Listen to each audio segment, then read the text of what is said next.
నమస్తే అండి, నేను మీ కృష్ణ. ఆధ్యాత్మిక క్షేత్రమైన తిరుపతిలో రోజు వివాదం ఏదో ఒకటి తలెత్తుతూనే ఉందండి.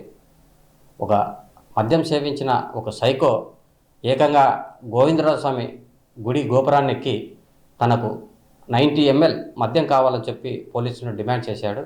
అయితే రాత్రి ఆ గుడిలోకి చొరబడిన ఆ ఆగంతకుడు ఏకంగా గుడి గోపురాన్ని ఎక్కి ఆ పైన ఉన్న కలశాలను ఊపే ప్రయత్నం చేశాడు. ఇత్యాది అంశాల నేపథ్యంలో ఒక్కసారిగా గోవిందరాజస్వామి గుడి గోపురం ఎక్కి ఒక మద్యం తాగిన వ్యక్తి హల్చల్ చేస్తున్నాడన్న వార్త దావానంలా వ్యాపించడంతో ఇది రాష్ట్ర వ్యాప్తంగా సంచలనం రేకెత్తింది. అయితే ఎవరన్నా కుట్రపూరితంగా ఆ వ్యక్తిని పైకెక్కించారా, లేకపోతే అతనే మానసిక స్థితి బాగలేక పైకెక్కాడా అన్న కోణంలో కూడా ప్రస్తుతం తిరుపతి DSP భక్తవత్సల నాయుడు విచారణ చేపట్టారు. అయితే ఆ గోపురం ఎక్కిన వ్యక్తి నిజామాబాద్ జిల్లా మల్లారెడ్డి కూర్మవాడకు చెందిన తిరుపతిగా గుర్తించారు. ప్రస్తుతం అతన్ని కూడా పోలీసులు అదుపులోకి తీసుకుని విచారిస్తున్నారు. అతని వెనుకల ఏదైనా కుట్రకోణం ఉందా, లేక మతిస్థితం లేకనే ఇలాంటి దురాఘాతానికి పాల్పడ్డా అన్న కోణంలో పోలీసులు దర్యాప్తు చేపడుతున్నారు. ప్రస్తుతం ఆ వీడియోలు సోషల్ మీడియాలో వైరల్గా మారాయి. అవేటో మనం కూడా చూద్దాం. Thank you.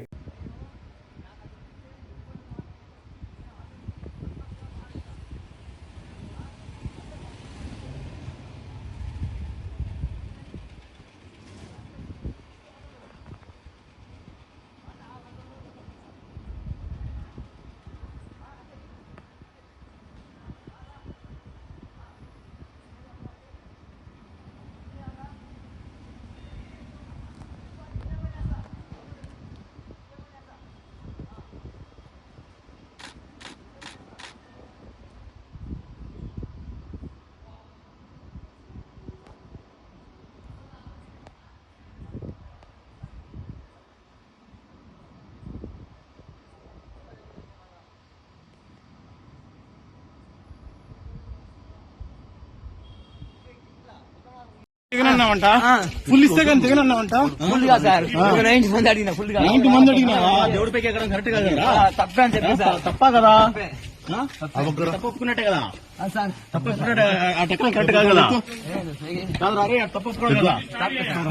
ఎక్కువ ఎక్కువ స్టార్ట్